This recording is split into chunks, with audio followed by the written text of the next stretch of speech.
Hi, my name's Dan, and I've been a type 1 diabetic, for over 35 years. And I wanted to talk to you guys a little bit about the difference between type 1 and type 2 diabetes. Uh, Type 1 diabetes, frankly, we don't know where it comes from.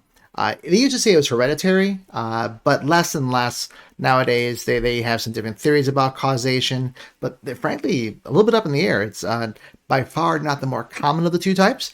Only 10% of diabetics are type 1 diabetics, 90% being type 2. But we're not really sure exactly what causes it. Me personally, none of my siblings have it. None of my cousins do, my parents nor grandparents. I believe my mom's grandfather had it, but I think that was type 2. So really, there's been no trace for it being in the family gene, so to speak. So kind of a big question mark there. Symptoms include extreme thirst, frequent urination, fatigue, inability to focus. The onset is very, very quick. It is a autoimmune disease where your body basically attacks part of your body. It's your pancreas, although not your whole pancreas. It's actually a smaller part called the Isle of Langerhorn. Weirdest part of the body name I could imagine, but that's what it's called, the Isles of Langerhorn, which is what actually makes insulin. It's a hormone that allows glucose out of the bloodstream into your cells. So your cells need energy. Energy is glucose or sugar, and insulin is the basically the key to the door so that the cells get the food that they need. And when your body stops making that hormone insulin, you immediately, your cells start to starve. So the onset is very, very quick because it has that kind of light switch like beginning.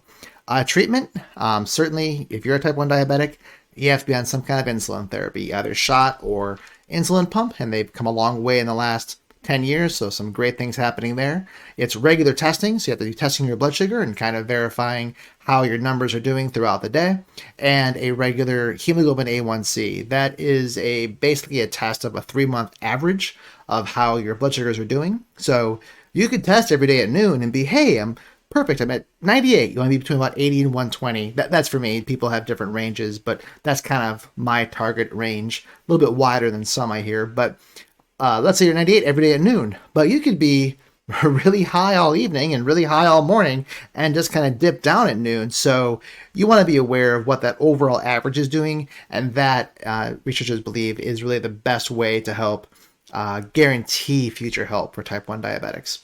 And the risks, well, they're real. The heart can wear out faster. Your eyes and feet are two areas that can be impacted by high blood sugar over time, and as well as your kidneys. They are functioning a lot harder trying to filter out the sugar that's in your blood that's not being used by your body's cells, and you can basically wear your kidneys out as well. So those 4 areas for type 1 diabetics. Type 2 diabetics, a little bit different in causation. It's more of a lifestyle concern. Not all the time. You can have other diseases cause it, or some kinds of cancer, or pregnancy can cause a temporary, almost like type 2 diabetes. They don't call it the same thing, but it has a similar function on your life, so to speak. But usually it's obesity, unhealthy eating habits, sedentary lifestyle, and it's a slower onset.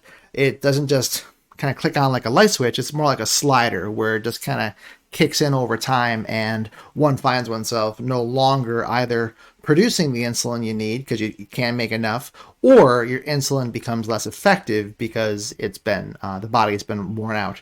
Again, we said it makes up about 90% of all diabetics, so by far the more common.